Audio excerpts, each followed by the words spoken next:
Here we have a trunk being pulled across a smooth surface by a force P, producing an acceleration as shown.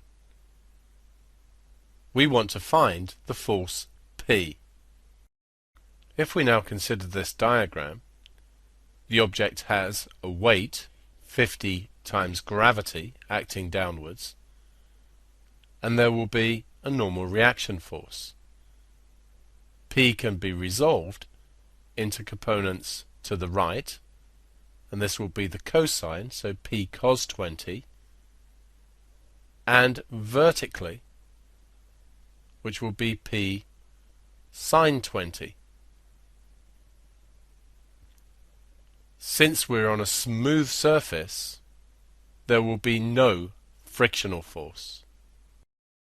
Since we can see that the acceleration is horizontally to the right, it follows that the resultant force must be in this direction.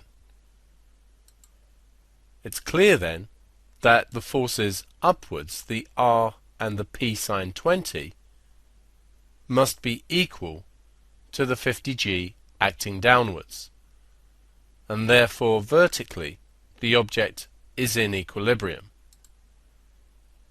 The resultant force acting then must be the P cos 20 acting to the right and producing the acceleration.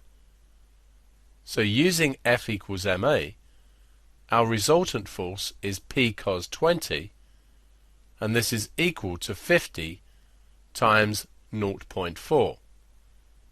So P is going to be 50 times 0.4 divided by the cosine of 20 degrees. And we can calculate this to give us 21.3 newtons, correct to 3 significant figures.